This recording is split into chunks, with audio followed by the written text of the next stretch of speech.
In an ever-changing education landscape, how do we ensure that Filipinos are well prepared for the future?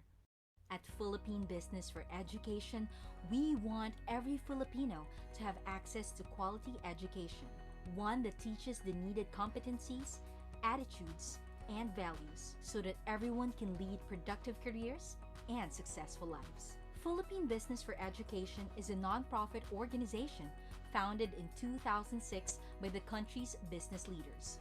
PBID advocates for greater alignment between the education sector and the economy. PBID works in two major areas: teaching and learning and workforce development.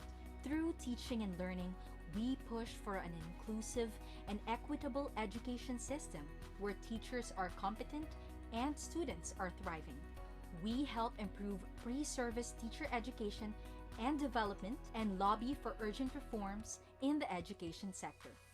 Through workforce development, we work towards the alignment between the skills students learn in school and those demanded by industry. We collaborate with the government and the private sector in standard setting, training, and quality assurance, establish government industry academe partnerships, and provide training opportunities to underprivileged Filipino youth. Our mission is to start conversations, forge partnerships, and build a consensus for a world-class education system. Because we believe that education is everybody's business.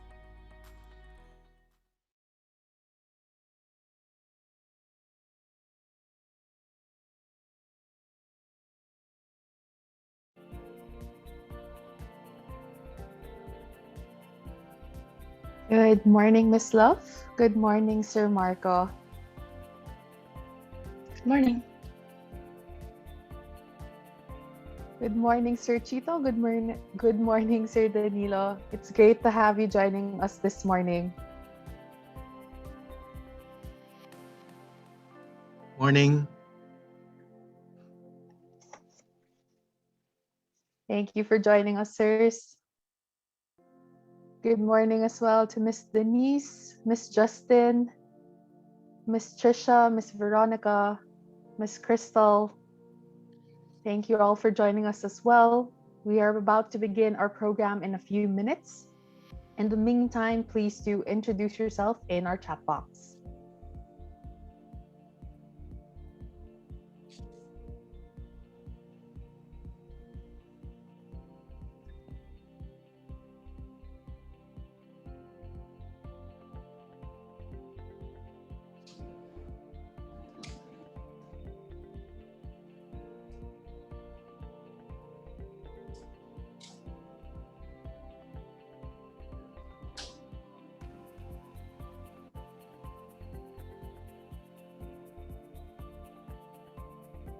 Good morning as well to Sir George and Dr. Chito. Thank you for joining us this morning. Hi, Regina. Good morning. Hi, George. Hi, morning. Good morning. It's 11 o'clock, right? Yes, we will Yes, sir. begin very shortly. Okay.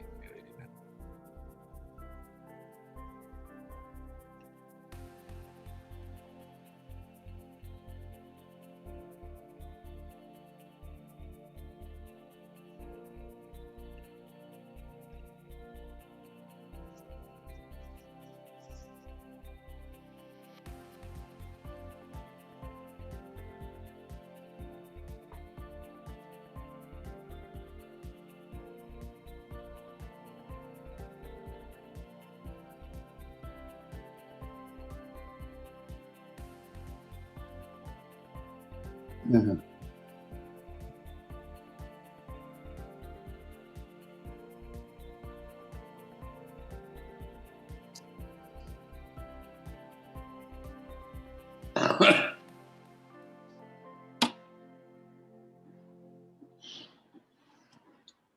Hi, Ambassador Tambunting. Long time no see. I Yes, hope you've been hello. well. Good morning. Good to see Good you. morning. Good to see you. Good. Yes. Hello, Ambassador. I haven't seen you in some time. Good to see Hi, you again. Gus. How are you? Ay, Good to magandang see umaga you. po, I Pastor. haven't seen you in a long time, but it's good to see you now. Yes. I love morning It's too. a Zoom meeting. President Concepcion. Yeah. Uh, Morning. who's Morning. President Concepcion, yeah. Hi, hello. Hello. Hi, Chito. Hi, good morning, everyone. Hello, good morning. Oh, Hi, good Chito, morning, din. signing in. Chito, morning, yeah. Good morning. Morning. Morning. love, how have you been? I've been well, sir. You I look am healthy. fully vaccinated as of Yeah. today. Tito, Hi, Ambassador. Anna, the regards to Anna.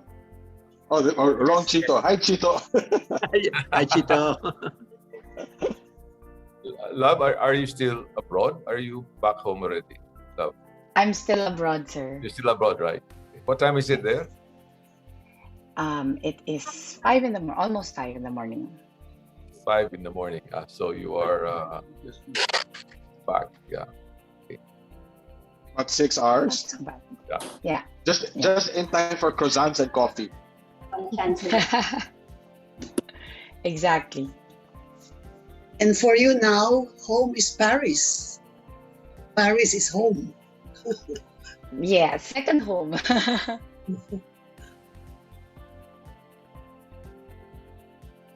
But so far, at least in Paris, you're still free to move around. Unlike we UK. just reopened. Yeah. Just What vaccine did you get, love? Pfizer, sir. Pfizer. Morning, everyone. Hi, Ramon. Morning. Morning, sir. Good morning. Can we do gallery review first so we can see everyone? Hello. Hello.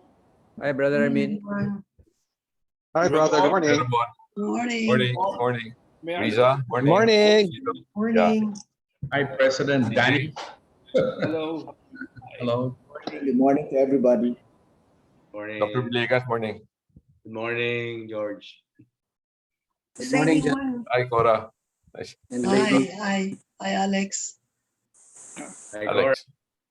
Is anyone watching the Hi, 4th of Bernie. July celebrations in the US? Alex, you have stepped down as chairman of Pricewaterhouse. That's correct. My 2 terms is up, and but I'm not yet at the retirable age. Okay, so you continue as a partner. I continue as a partner. They named me chairman emeritus, so I perform a senior role in the firm. Okay. That emeritus title makes you sound old, you know. Para na kayo PCI, chairman emeritus. He just looks young. And you have more time to do other things. I hope so, like help out PBED. Yeah, you must Great, fantastic. must be the youngest chairman emeritus. We The youngest looking. at least the youngest looking. That's right. I hope. Alex, you should be writing a book now. Yes, I should be, but no, I'm still an active partner, and I'm gonna miss the action, so I'm going to enjoy it while I'm still at it. Morning, Sir Joey. Good morning, Doris. Morning, Dr. Dan. We have a nice group. Good morning to everyone. At the start, you will recognize the trustees who are with us. Yes, sir.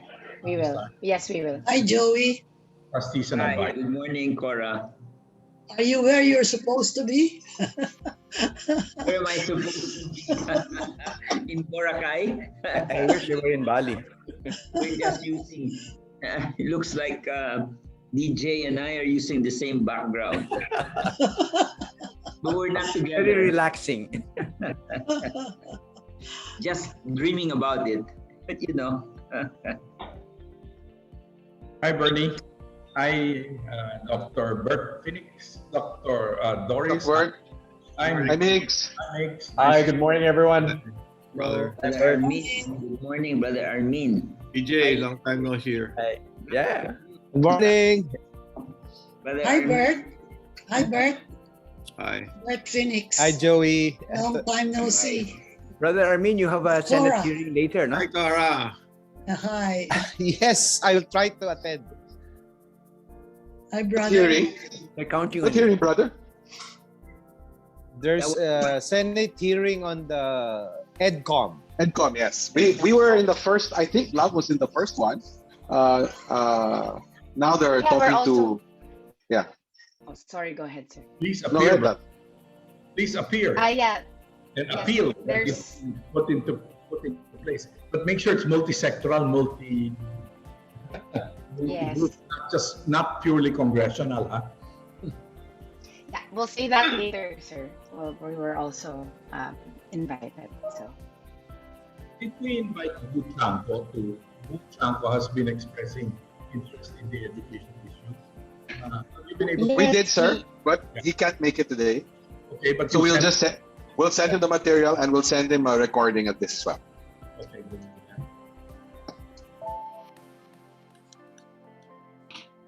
Tell me when you'd like to start.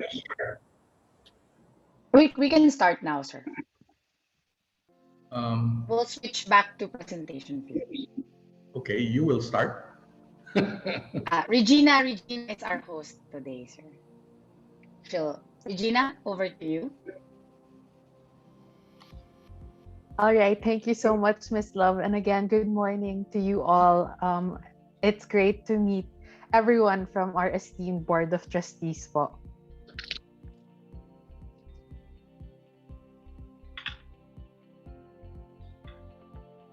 Allow me to begin again by welcoming everyone to the State of Education Press Conference, Philippine Education in Crisis, brought to you by the Philippine Business for Education.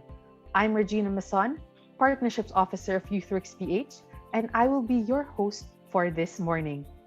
Here are just a few reminders before we begin. This event will be recorded and screenshots will be taken for documentation purposes. Participants' mics will be muted by default. Please include the name of your organization in your username so that you can be properly acknowledged. An example of this template is flashed on your screen. This event is streaming live on the Facebook page of PBED. Now, before we dive into the main presentation proper, let me give you a brief backgrounder on why we are all here today. Last January, PBED started the year by launching our Learning Crisis campaign. Our goal was to shed light on the long-standing problems in our education system, both on the areas of accessibility and quality. We've had a number of pickups in the press, but we are not resting there. Today, we will give you the facts and figures that clearly say that we must address this very learning crisis. We want to reach farther and enlist the help of our fellow organizations to broaden the reach of our call for education reforms, for accessible education for every Filipino. Before we officially begin, may I first call on Mr. Ramon Del Rosario, Jr., Chairman of the Philippine Business for Education, for his opening remarks.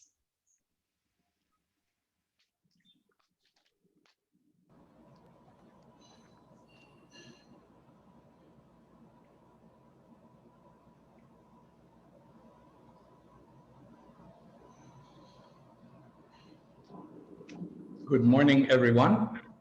Good morning. It is an opportune time to be speaking before all of you today. I would like to acknowledge the presence of a good number of our members of our Board of Trustees and advisors. I think they will be named individually later on. Of course, our friends from media and the viewers who are viewing us via social media. Let me start by saying again what I have said before. Philippine education is in serious crisis. We are seeing declining access and quality of education, affecting the learning outcomes and future prospects of our youth and our country. In about 2 months, students will start a new school year, still amid the pandemic. We already had a learning crisis even before schools shut down in 2020. What more now, 1 year afterwards?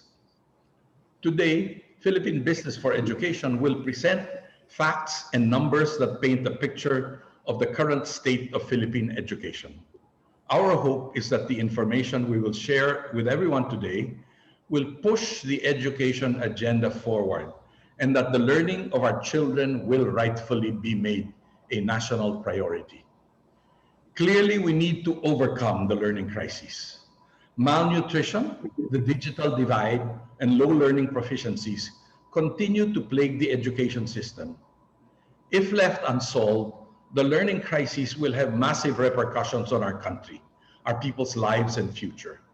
Based on the World Bank simulation, the Philippines is already in what they call pessimistic territory, with school closures lasting for 7 months or more. Being in this pessimistic scenario could mean an income loss per individual of at least $531 every year, or around 25,800 pesos, which is roughly equivalent to 1 month's income of an average Filipino family. Education is supposed to enable social mobility, but the learning crisis is holding our people back and keeping many in poverty. With millions of students dropping out of school and millions more being unable to learn properly through distance learning, we are ignoring the depth of the problem and underinvesting in the very people who will build our path to economic recovery. The learning crisis has affected our students in ways unimaginable. Our students have been faring poorly in learning because of the digital divide, the loss of motivation, and the difficult access to quality education. Indeed, the learning crisis is wasting away what should be our greatest resource, our human capital. Clearly, we need to stop the learning crisis now. By we, I mean all sectors of society.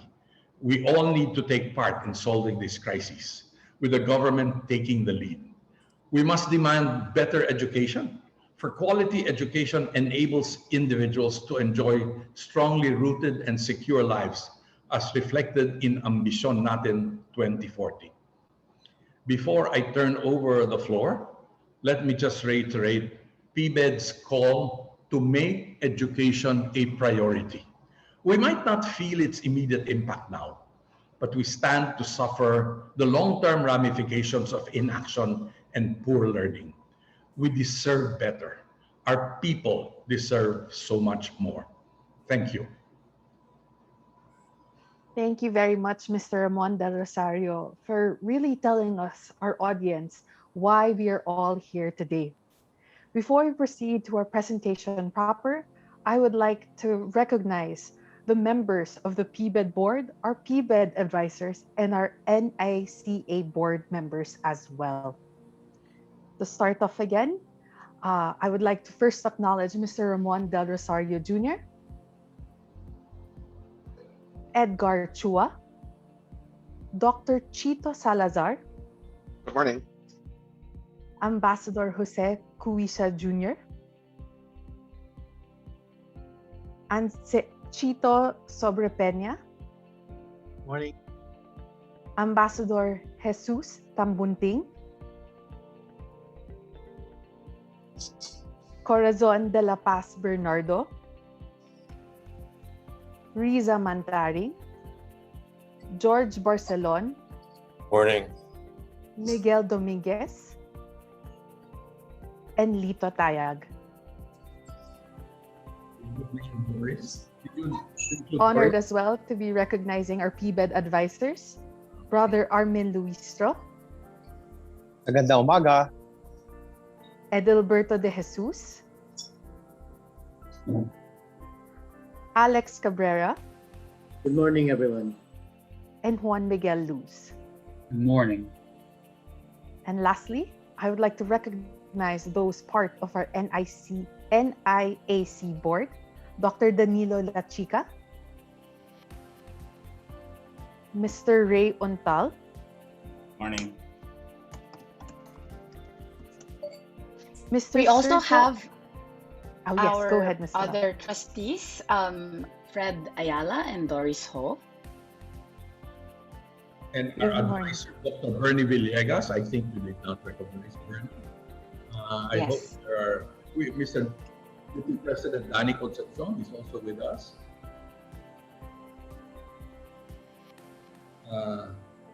Bloom Ortiz Luis is with us. Yeah. Mr. Ray Untal as well of IBPA. Mentioned, but I think, okay. I hope we mentioned everybody. But again, once again, thank you so much for not only Dr. Anthony Tamayo also is a member of the NIAC, is also with us. Anthony Tamayo, welcome. Morning. Okay. I hope we've caught everyone. Okay, proceed. Thank you. Thanks again for joining us, not only today, but consistently. And I think that's one of the reasons why PBED is a recognized voice for education. It's because of the very active role that our trustees and advisors have continued to play. So thank you so much. Yes, thank you all. At this point, we will start with the main presentation to be given by two of our esteemed members at PBED, Ms. Love Basiliote, Executive Director of the Philippine Business for Education, and Mr. Marco de los Reyes, Policy and Advocacy Manager of the Philippine Business for Education. To present to us first the facts and numbers that will tell us about the current state of Philippine education, please welcome Mr. Marco de los Reyes. Thank you, Regina. Hi, everyone. Good morning. Yeah, let me tell you the story of how we got into this learning crisis. And at the end of it, I hope I can make you, everyone, our viewers in Facebook, everywhere, be aware and care about education.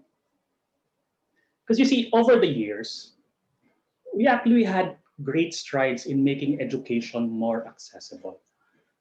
More children are attending school in the last decade. Not only that, they are staying in school. In 10 years, the elementary survival rate increased from 74% to 97%. For example, out of 100 students starting in grade 1, before 74 will only graduate grade 6. Now it's 97. This success story can be attributed to major policies in education. For example, in 2012, we had the Universal Kindergarten Law. Between 2013 to 2016, the K-12 law was passed and implemented. However, there always seemed to be something else more important than education.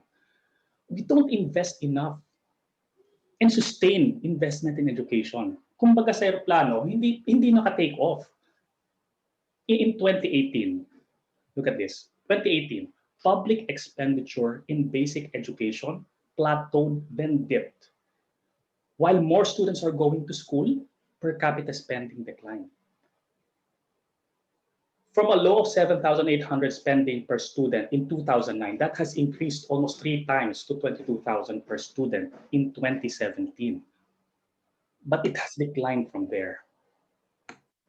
Meanwhile, budgets for infrastructure, defense, and internal security increased during this period. Mukhang hindi na edukasyon ang prioridad. Meanwhile, local governments also have yet to improve their education spending. As we see here, the suboptimum use of special education funds by our local governments. While education access improved, cracks in the system remained. What are these? I present 5. Number 1, implementation inefficiencies cause low enrollment in kindergarten despite the Universal Kindergarten Law. 1 out of 4 kinder-age children are still not yet in school. Second, malnutrition. Malnutrition persisted among preschool-age children. For every 3 children, 1 is stunted, and 1 out of 5 children are underweight. And these numbers, they have remained the same for years. Third crack, Lack of textbooks. Lack of textbooks persisted. And the numbers tell us that more than 1 out of every 4 grade 5 students, either they have to share textbooks with their seatmates or their classmates, or not use one at all. Fourth, on school connectivity, 3 out of 4 public schools still don't have internet connection, and 5,000 schools do not have electricity. And this is correlated to poorer learning outcomes in those schools. Fifth, on teacher quality, our K-3 teachers are not well capacitated to teach in the mother tongue, scoring only 44 out of 100 in the mother tongue language instruction knowledge. Left unattended, these cracks widened and resulted to poor learning outcomes. And the poor learning outcomes across all levels. Let me start with grade 3 students. Grade 3. Grade 3 students have more difficulty reading in 2019 when they were assessed on the early grade reading assessment compared before in 2013. Grade 5. Only 10% meet the grade 5 reading proficiency levels. 17% meet grade 5 math proficiency levels. Let's proceed to junior high school, grade 10. Only 1% are proficient in math and science, 3% in English, and these are based on the local national achievement test scores. The same local assessment, the same outcome was observed in international assessments, PISA 2018. About 72% have low proficiency levels in reading, mathematics, and science. And so, it is not surprising that after 12 years of schooling, our senior high school students, they graduate with learning competencies of a grade 6 student. And just last week, World Bank aggregated the results of these 3 international assessments, PISA, TIMSS, CPLM, and they reported that 80% of children do not know what they should know in school. And that is terrible. And these numbers and facts are pre-pandemic. And if you think that was bad, it will turn to worse. Because the pandemic and how we responded to it pushed the education system to its tipping point. Let's go to a not too far past, March 2020. Mass quarantine was implemented and no face-to-face classes were held. Since then, up to now, in all schools all over the country. Because of that, or because of mobility and crowding restrictions, household consumption greatly decreased, and it was limited to necessities. Because of that, businesses were affected, and 1 out of 3 persons in the workforce went unemployed. Now, overall, our economy went into a dive, a recession. We have had 5 quarters of negative GDP growth. And what happened with the education sector? No face-to-face classes for a year, decline in consumption. More than 1 million students did not enroll. The enrollment numbers that I told earlier, well, it went back to 2017 levels. 1,179 private schools, they either permanently closed or stopped operations for the school year. And the pre-existing digital divide became more apparent and widened the education gap.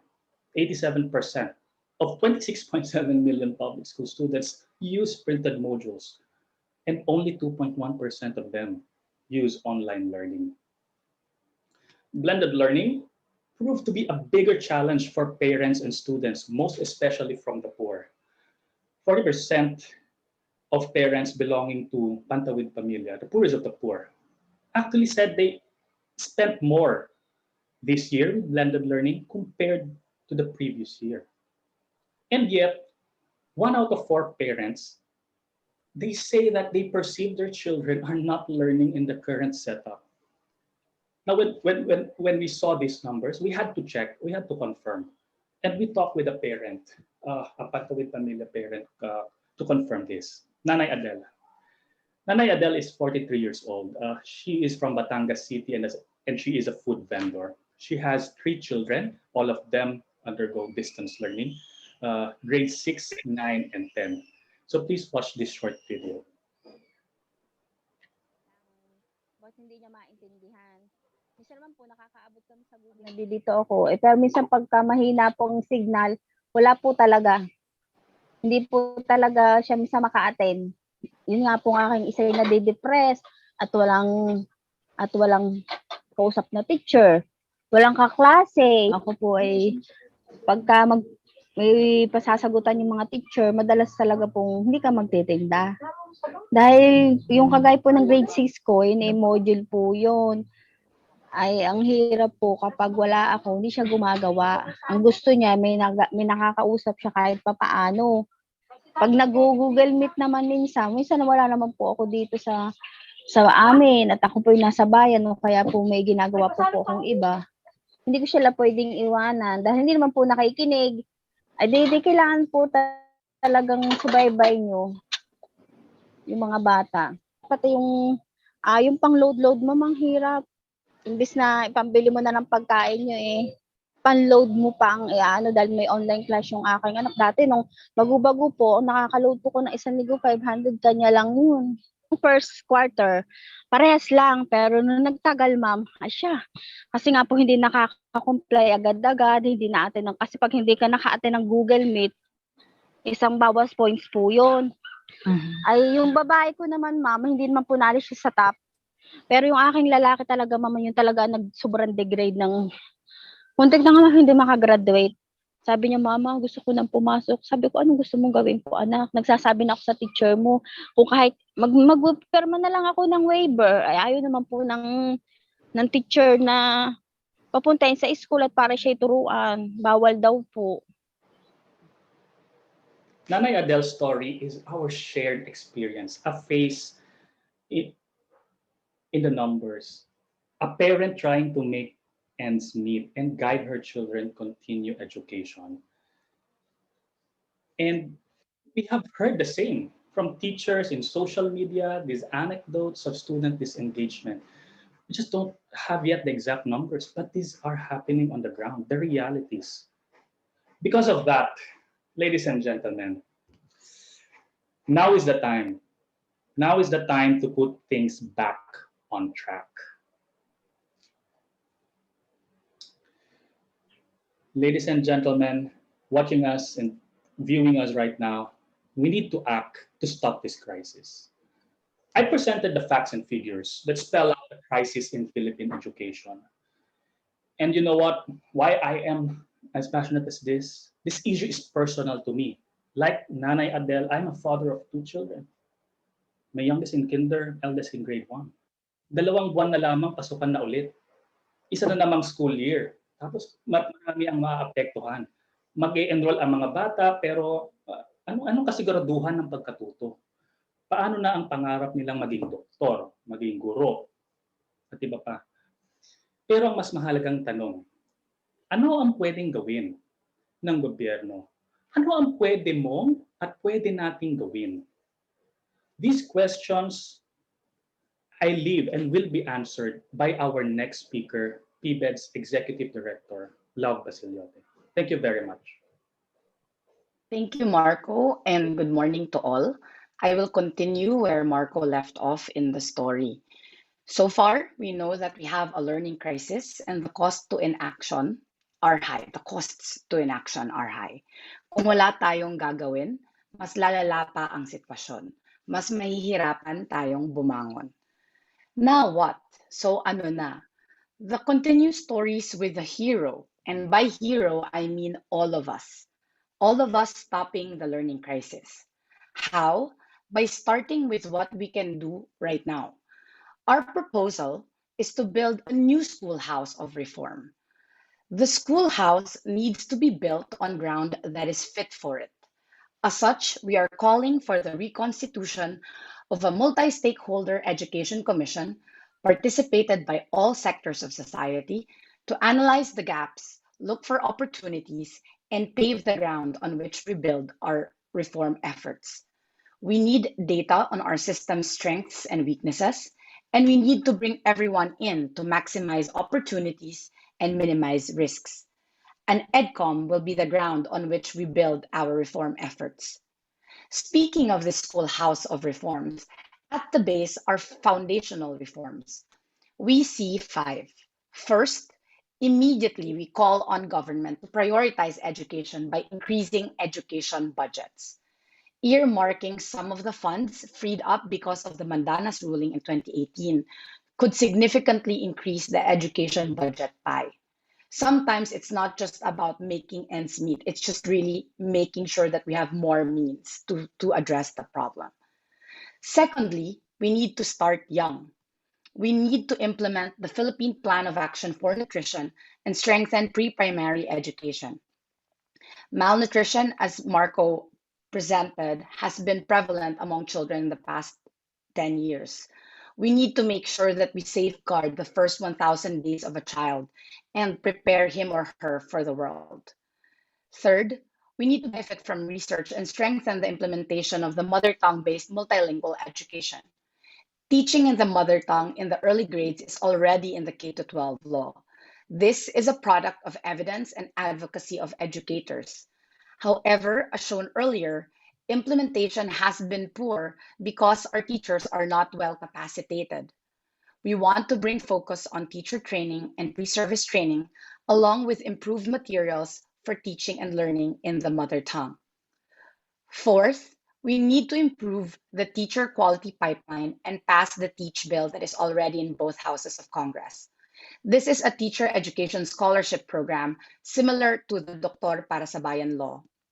This policy will deliver highly competent teachers into the system, attracting the best and brightest to join the profession.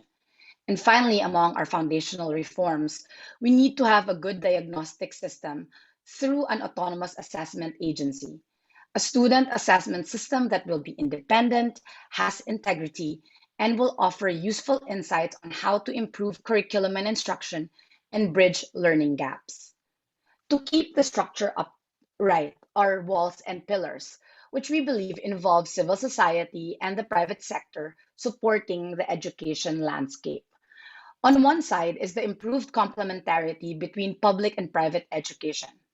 There are so many resources and expertise in both public and private education that can be leveraged to deliver better learning outcomes. And we need to maximize those resources and expertise. The other side is creating spaces for interaction through improved work-based training. We need to integrate private sector and industry's voices in standards, rules, and delivery of education and training. And civil society should also be activated through livelihood programs. And these efforts, we believe, can really make a significant dent. Now, to act as shelter from the changing global socio-economic landscape is our push for lifelong learning. We believe that education does not stop in the formal system. There are more knowledge, competencies, and skills that people can acquire as they go through life. This enhances employability and workforce development. And because of that, we are pushing for the passage of the Jobs Next bill, also in both houses of Congress now. This is a skills voucher program that will ensure that Filipinos continue to learn and obtain skills for their career development and prepare them for the future. This is similar to Singapore's Skills Future program. In closing, we believe that we are all builders of this reform effort. And so we invite everyone to join us in building a strong education system. We believe that a window of opportunity is upon us. It is, after all, our present and the future of all Filipinos that are at stake. We all need to take active part in stopping this learning crisis because the inaction can no longer continue. Let us not be distracted. It is time to put education at the top of our agenda. In less than a year, we will hold the national elections. We believe that it is the best time to show that we mean business by voting leaders that will put education first. But in the meantime, ladies and gentlemen, you might be asking yourself, How might I contribute to the fight against the learning crisis? We offer three possibilities. We invite you to join discussions on the Learning Crisis campaign on social media. Follow the campaign on social media and share your stories like Nanay Adele, and use the hashtag PH Learning Crisis, and also write to our leaders on social media. They actually are very active and I think ready to listen. Be heard and make your voice count. No matter how small, you matter in stopping the learning crisis. Thank you all for listening. Thank you, Sir Marco and Miss Love, for that very informative and thought-provoking presentation. True enough, we can all do something to stop this very education crisis we are facing today. And I hope, with what we've all just seen and heard, that this will encourage everyone to respond to this call. Now, to summarize the key messages of the presentation, may we call on Dr. Chito B. Salazar, President of the Philippine Business for Education. Morning. Thank you again for all being here. If you can go to the next slide. Let me share a funny story. Every time PBED in the past every time we were planning a press conference to raise a certain important issue in Philippine education, we'd end up having to postpone it for some weird reason. Whether it actually happened that I think last year we were planning a press con in 2019 we were planning a press con, but then the Tagaytay eruption happened back then, and it happened again now. And every time we plan this press con, there's a storm, there's some major political issue. We end up postponing the press conference because we're so worried that our positions, our advocacies would be pushed aside by other equally or seemingly equally important issues. And so I was a little bit worried when Tagaytay started to erupt again last week. I said, oh no, was this another harbinger that we need to move our press con? But I think this is a very good metaphor for the problems of Philippine education. It always seems to be pushed aside by something else more important. There's always some other urgent crisis, some other more important issue, something else that just simply shoves education off to the side, off the table, and set it aside. The problem is education is fundamental, and ignorance and illiteracy is even worse. It feeds so many of our other problems. Can we flash the slide, please? We need to address the issue of education. All of the studies show that the impacts of any major reform won't really improve the country's situation until 30 years later. That's the only time the economic benefits of education reform will happen and start to really be felt in GDP. So if we never start today, it will always be moved further and further forward. So this crisis that we're facing is not due to the pandemic. It's been around for a long time. It was made worse by this pandemic, and as our inability to properly respond to the pandemic through a proper distance learning system, through online systems, through properly written modules, is evidence of a lack of attention given to education in the past. If we had a stronger education system, one that was resilient, one that was better prepared, the crisis would not have hurt us as bad. There will always be a crisis. There will always be a new pandemic. There will always be a storm, always be an urgent political issue. But underneath it all, if we don't address education, we'll never be able to rise above our present situation. So we need to make education a priority, if not the priority. Despite the pandemic, we have to deal with education, raise the budgets, and implement all of these reforms that we're pushing. Now, in all of this, the question is often asked of us, who's to blame? Are we here to blame the government? While the government is in many ways the prime mover because the education system is so huge that no one other sector can properly address it, it is not to blame. Actually, no one particular sector is actually responsible for the crisis. In many ways, we all are, because we all are part of the practice of shoving it aside, of saying it's not important. But miseducation, undereducation, and illiteracy is a disease that slowly eats into the body of our country, into the body of our people. Something you don't see till it's too late. I actually hazard to say that the impacts of this is already being felt in many ways. So we need to act now, and we need to act together. not point fingers, but find solutions and move forward. And we're proposing two very direct things that we can do right away. First, we really demand that there be an EDCOM, that there is a multi-sectoral education commission that addresses the systemic issues of the country. I don't think now is the time for incremental change. There are some who are proposing that change can happen through small steps, but we think big steps are necessary. Big reforms are important, and it needs to happen now. The second thing is our upcoming election. We need people to speak up. We need education to become the priority issue. We need an education president. We need an education legislature, and we need an education local government system as well. Education must be the priority. I think in many ways, many of our other problems, whether it be unemployment, a lack of productivity, underdevelopment, and including the problems of crime and drugs, can all be traced back to a weak education system. The solution to many of these problems will be addressed if we provide our kids with a proper education they need and they deserve. And so this is we actually made this call 6 months after our first call, because we don't think things which can happen have happened or have happened fast enough. The EDCOM is something that can be done, and we're calling on the government and calling on others to make this call and make this call right away and make this happen now, soon. And as we approach elections, again, we're encouraging everyone in the community. This is an issue that affects everyone, regardless of income class, regardless of age. It affects all of us. And so we're calling everyone to make this a key issue in the upcoming elections.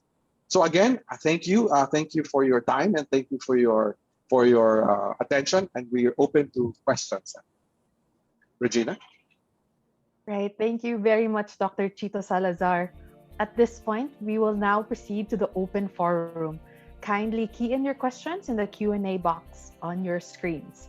You may also raise your hand if you want to ask your questions live on the floor. You may also direct your questions to our presenters or members of the PBED board.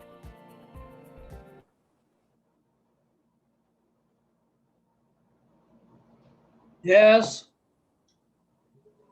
All right. For this first question po, we have from Sir Roy Canivel of the Philippine Daily Enquirer. His first question, so it's a two-part question. One, you've been repeating this appeal for some time now. Do you think that the government is doing enough to address your concerns? And following up with his second question, based on your assessment of the government's response to this crisis, do you think the government also sees the gravity of this problem, especially since the long-term impact of the crisis will happen long after the current administration? Maybe we can start this off po with Dr. Chito Salazar.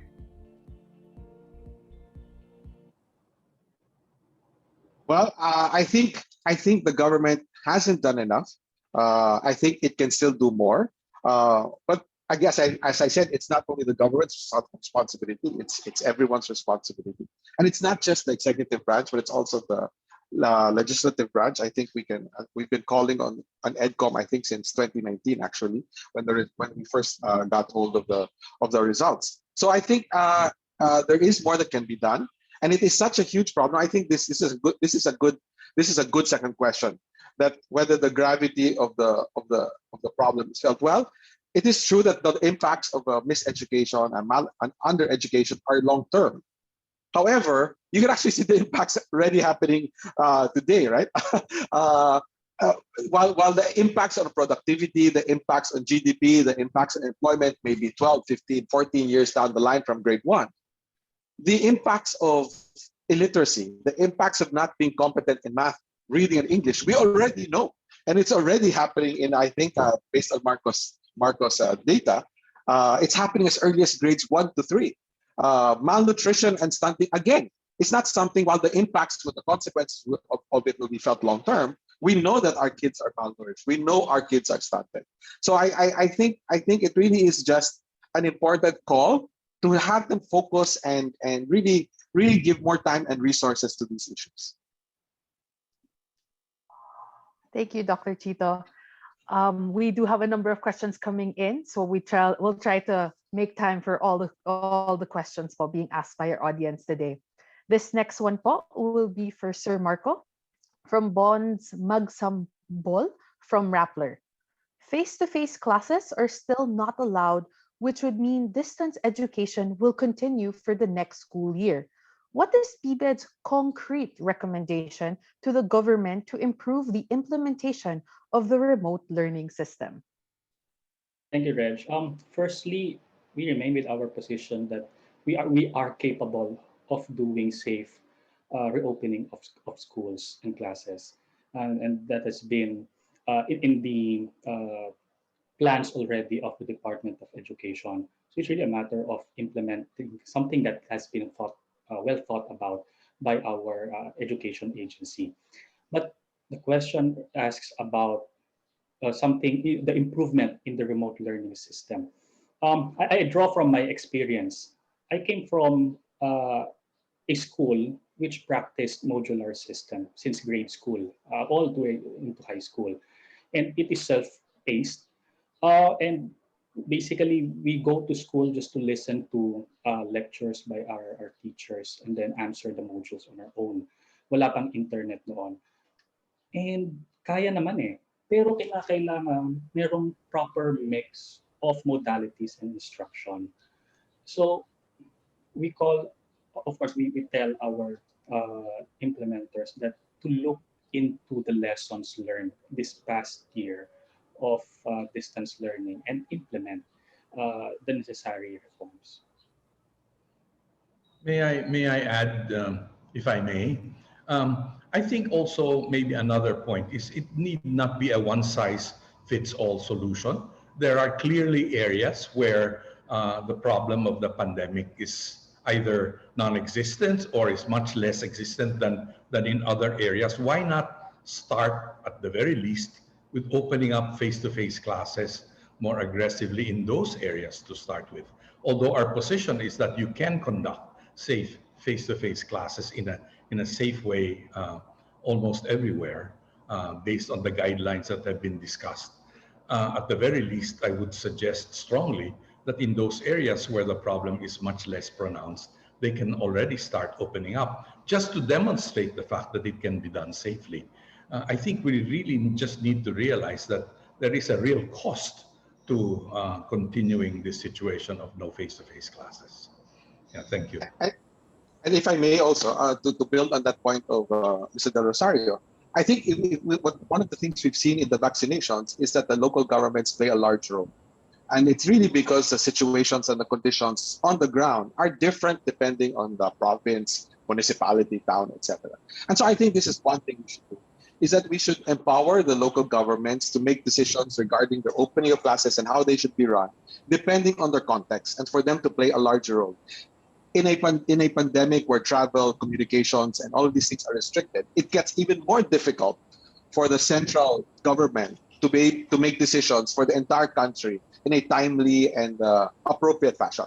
So just like the vaccinations have really depended a lot on the success of the local side, I actually would encourage that the local governments play a larger role in the delivery of education, especially at these times.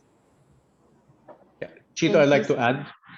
I've been speaking with a lot of mayors here in Mindanao, and they have been pushing for face-to-face classes, especially in areas where there's almost little or zero cases.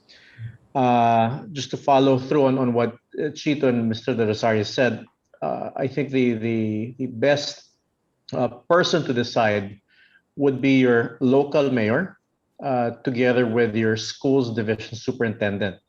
And hopefully we'll see DepEd and the central government decentralize and provide this decision and empower the mayors to make these decisions for face-to-face classes to be held. Thank you. Thank you, sir. In connection actually to what we were just discussing now, this next question is for Sir Ed Chua. How might the private sector contribute in stopping the learning crisis? In connection to this one as well is another question from Miss Grace Colette. How do you imagine the EDCOM working together? In what ways do you see the private sector come in to make the most impact? Yeah, well, my inputs there would be, the private sector normally provides donations for classrooms, for books, for scholarships. I think the private sector can be harnessed to work more closely with the schools on work-based training and apprenticeships, as was mentioned earlier. Also, in terms of developing the curriculum on what industry will require for the future. In terms of active participation of the private sector in the proposed Education Commission, my view there is that the private sector can definitely provide a lot of inputs, no, to government, because this needs to be, as mentioned by Chito, this problem needs to be owned by different sectors. And while there are experts on education, the private sector can certainly provide the perspective of what would be required now as well as in the future, and how they can work hand in hand with the Department of Education, with government, with CHED, on preparing our workforce to be more competitive for the future. Those are my inputs. Thank you, sir. Just building on now on our proposed EDCOM, this next question is from Catherine Cruz of the Manila Times. Regarding the proposed EDCOM, how different would its function be with DepEd? Should the proposed EDCOM be handled by DepEd? I think Ms. Love, you can start us off on this discussion. Thanks for that question. Just to clarify, the EDCOM is very different from the DepEd, right? The DepEd is the one managing and delivering education for most of our students. The EDCOM that we have in mind is really a body that has the involvement of legislature, the executive department, civil society, the private sector, coming together to set out the directions for Philippine education, not just for basic education, looking at higher education as well, tech voc and lifelong learning, because education, as we said earlier, is not just about formal education. So we want an EDCOM to think about all of these things, really look at what the data is, and also look at the experiences of people on the ground, identify the gaps that we need to fill. But I think more than that, really reimagining what education should look like. If we are really to properly invest in our people, fully recover from this pandemic, and be more competitive in the future. So very different from DepEd. They're doing they're currently delivering education now. EDCOM is looking at more of like an analysis of what's happening now, but also really charting the future directions for Philippine education. Thank you, Ms. Love. Dr. Chito, this next question is for you. This is from Ms. Rosalie Armando, who actually is joining us from our Facebook Live. Sir, what is the effective mechanism for implementation of the outputs and recommendation for EDCOM? I'm sorry, could you repeat the question, Regina? Sure. What is the effective mechanism for implementation of the outputs and recommendation for EDCOM? Well, I think if we look back to the first EDCOM, which was in the 1990s, their recommendations included policies and organizational changes that needed to take place. And they actually recommended laws. So I think the implementation steps need to be part of the EDCOM's actual outcome, meaning how to make their suggestions a reality. My guess is much of it will include laws that they will propose.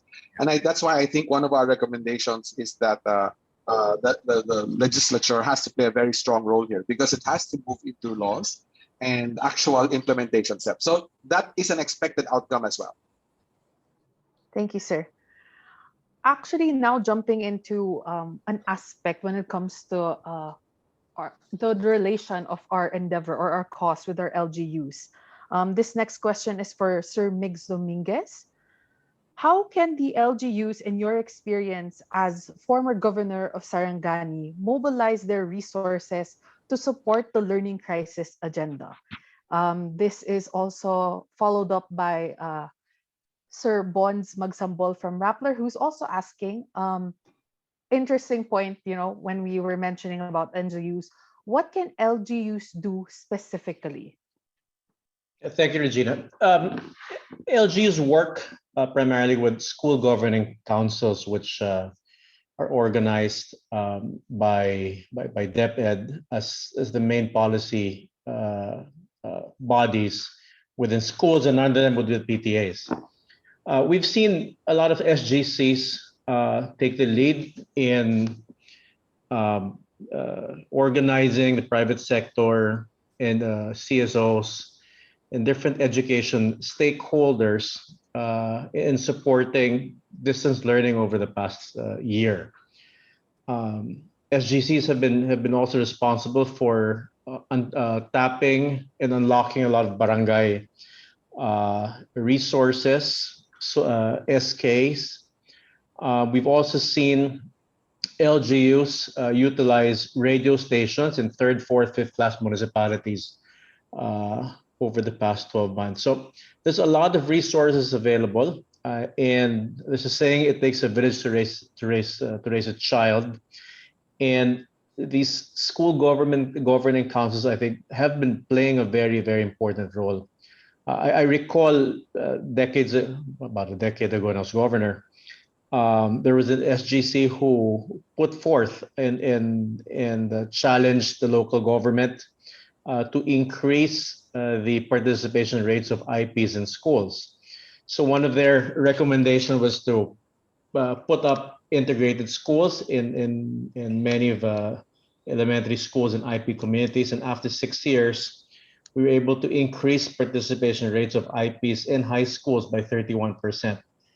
So just goes to show how important local stakeholders from the LGUs, barangay, in mobilizing local resources to have effective results in the soonest possible time.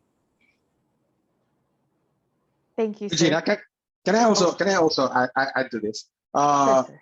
This is not a hard and fast PBED position, but even before the pandemic and even before this crisis, we have actually, and I think this is a subject for discussion by the EDCO, is we've actually did recommend a greater decentralization of DepEd. Whether it be in the times of pandemic or not, I don't think. But I think again, the pandemic showed why this is important. There are so many differences in delivery situation in every province and every municipality that I think more decision making needs to be downloaded to the LGUs on how to deliver education. The national government can monitor standards and demand standards and manage the budget and send money to places that need resources more than others, for example. But the actual delivery, I think the local governments need to take more responsibility and be more accountable for this. So again, this is something that is not just a pandemic related issue. I think it's something worth looking even for the long term. Regina, may I also add, in terms of the resources available to LGUs, I guess it's timely to bring up again what we've been saying, which is the implementation of the Mandanas ruling will result in significant additional flow of funds to LGUs.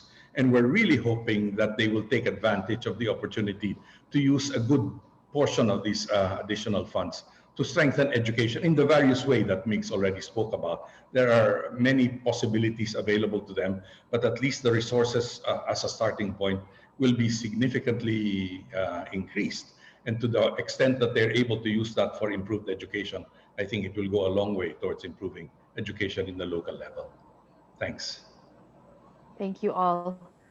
Now, just zoning in on a lot of the pandemic issues that our education sector is facing today. This next question is from Ms. Marielle Filoteo from Media Commoner.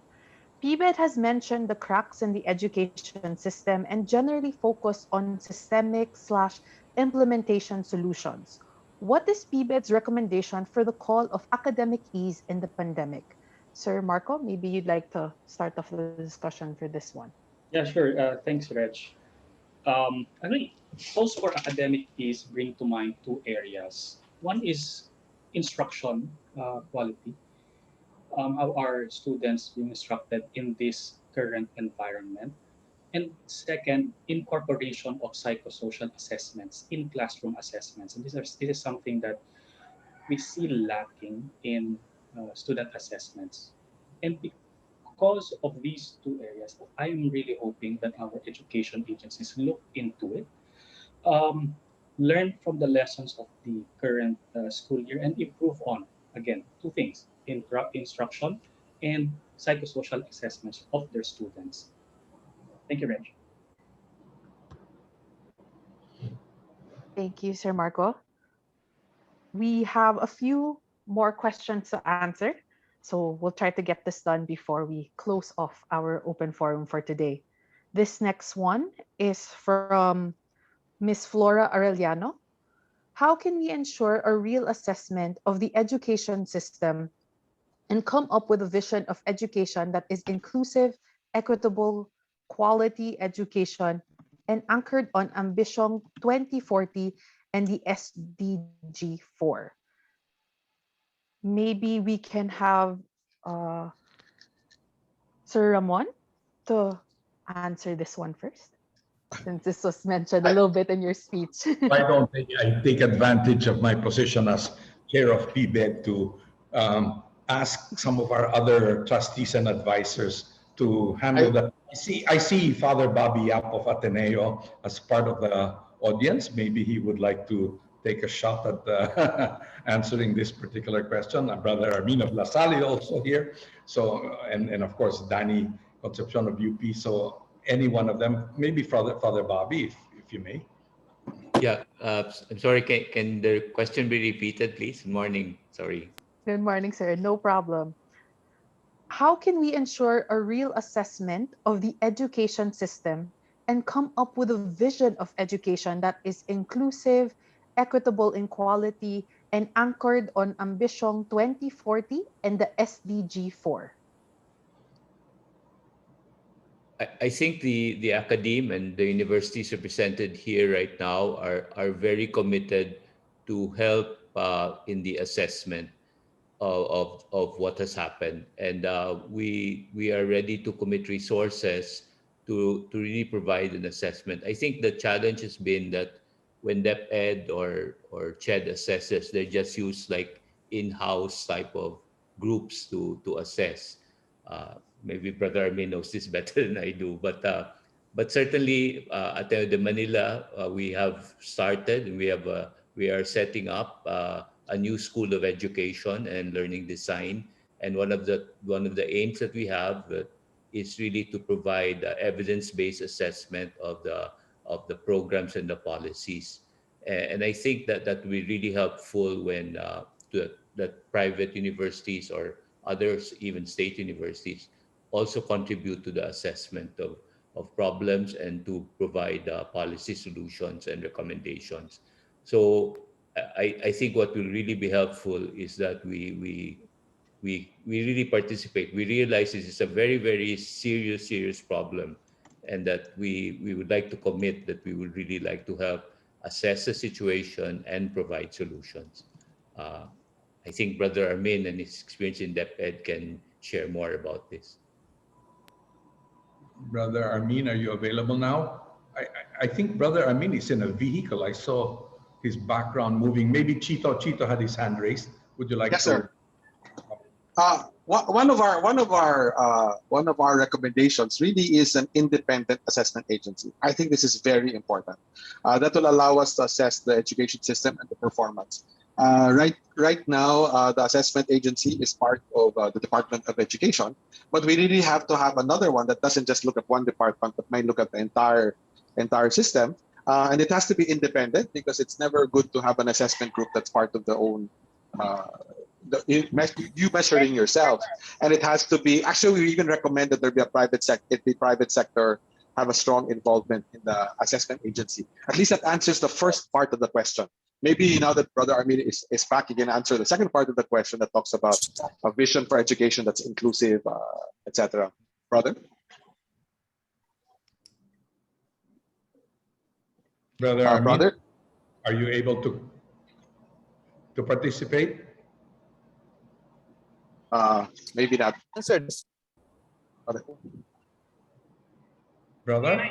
Okay. I see Doris. Doris, yes, please, Doris. Thanks so much. I appreciate that question a lot, and I thought I could put it in another dimension that maybe all of us can think about. I've seen many surveys. Sorry, can you hear me? Okay. Yes, clearly. I've seen many surveys of global CEOs around the world of what their biggest challenges are. And in most cases, they put talent as number one or number two. And over the years, I've seen it becoming even more grave that people see talent as something they need. And guess what? That is the one thing we have in our country. We have talent, we have people, and that is our greatest, as Ramon said, our greatest asset. It's as if we have a gold mine. We have a gold mine, and we're doing nothing to refine or to process the gold. And I think this is one of the greatest need that we need is to have focus that we really realize and really appreciate that people are what drives our economy. It is not education for itself; it's education to drive our economy. So it's either driving our economy, or we are part of the global supply chain. The global supply chain is visible in the BPO industry, and more and more demands are coming out of that, and more opportunities are coming out of the BPO industry, where it's moving into knowledge-based industry, more creative industry, something that requires higher education, better prepared young people. The other one I can speak of is the seafaring industry. We are part of the global supply chain. We make 30% of all the seafarers in the world, but more and more demand is coming. We need greater competencies. Many ships are becoming digitalized. Seafarers work for 6, 8, 10 months, come home for 2 months, go back. They're part of a global circular flow. They don't move abroad, they live here, and they contribute tremendously to the economy. So that kind of focus on what are those strategic drivers that will drive our economy, and work backwards and say, in order to have a truly inclusive, truly sustainable plan and strategy, how do we now know what is it that we want to be as a country, and how do we now educate and bring our people to play a really key role, and to give them the opportunity to reach Ambition 4040, which is basically every Filipino's prosperity. Thank you. Thank you, Doris. Brother Amin, are you able to communicate with us? Would you like to say something? Hi, Ramon. Thank you. Am I clear this time? Yes. Very good. Okay. No, I was going to say that I think perhaps this is where the EdCom becomes very, very helpful, because that's actually where you bring in all the stakeholders of education, where you actually bring in not only the national government, but local government, the private sector, as well as many other groups that normally are not requested for their inputs on education. If we are talking about assessment, I think what DepEd started to do with respect to third-party assessment, and in this case also international groups, whether that's PISA, TIMSS, or even CPOM, are very, very helpful to assess the system, not necessarily on a per-school basis. And I think that's where objective groups can be very, very helpful. But at the end of the day, I think the real movement and upgrading of quality of education happens when all the stakeholders, as we always say, the whole village works together. It's a little difficult if it's only one group that's leading that. I think it's when all of us are bound together with targets, but also resources, as Father Bobby mentioned earlier. Private sector putting in our own resources, both technical as well as financial, would be very, very helpful. And in this case, there's no way but up. So we'd have to come and really work together. Thank you. Thank you, brother. Very useful. Go ahead, Gina. Thank you, Brother Armin and Ma'am Doris, for actually ending us on that note. Yes. Regina, I think DJ also had his hand up. Oh, I don't see DJ, sorry. Go ahead, DJ. Yeah, I kind of I have kind of a different take on the question. I think that vision is obviously important, but I think if you take a look at the statements of our leaders, there is no disagreement on vision. We're quite good at formulating vision statements, inclusiveness, equity, quality, etc. but it is in the specifics that we kind of fail, and that's why I like the take that Chito has introduced, focus, for instance, on assessment, where a lot of work has been done already, a lot of advocacy has already been done. As Doris noted, we have a lot of resources.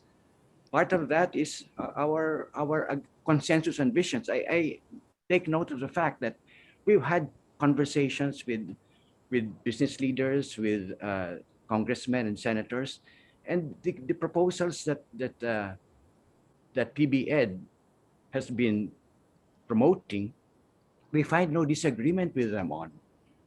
Uh, and I think that the nature of the crisis is such, the nature of the emergency is such that we're beyond vision statements. We need to act on specific issues now, and there are enough to go on. I think, as pointed out, we have many institutions, many agencies that would like to help, but our system is so centralized that even to work on basic issues, we need government, and this is the reason why an educational commission that involves the highest levels of officialdom would be quite critical. Thank you. Thank you. Those are very well taken points, of course. Yeah, thank you. And I think many of the conversations are focusing on the urgent need for this education commission to be formed and to begin its work, because we know that the work will not be completed within the next 11 months or so. I think it will take a while, but at least it will be ready, hopefully, for concrete action as we move forward into the next administration. Thank you. All right. That's all the time that we have for this morning, now afternoon. Thank you all so much for your questions and insights that made up our very engaging discussion. Should you have any additional questions, please feel free to reach out to us via email at communications@pbed.ph. You can also visit our website at pbed.ph and stay updated through our Facebook page and Twitter account flashed on your screens. Please take the time now to fill out our evaluation form. Your feedback will be of great help for our future events. A reminder lang po to our friends in the media, please do answer the evaluation form to claim your electronic press kits, the link of which can also be found in the chat box.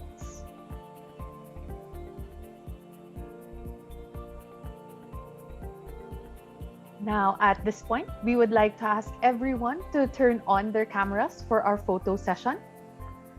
Kindly leave your cameras turned on and keep smiling as we will browse through the different pages. Nina, please do a countdown before you take the screenshots. All right. Good morning, everyone. Good afternoon. May I request everyone to please ensure that your cameras are on, and please don't forget to smile as we slide through the Zoom gallery. Okay. Ready? 1, 2, 3. Smile. One more, please. 1, 2, 3. Thank you very much. Thank you. All right, thank you all. That's about it. On behalf of PBED, thank you very much for gracing us with your presence and for joining us today for this important conversation on the state of Philippine education. This has been Regina. Stay safe and have a great day. Thank you. Thank you, everyone. Thank you, everyone. Thank you. Thank you, everyone. Thank you and have a pleasant afternoon. Thank you very much. Thank you.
Mr. for redebriefing. Yeah, we can. Or we can just debrief some other time, maybe. Or Ali, what's your call? It's your call. I think meron pang, hindi lang tayo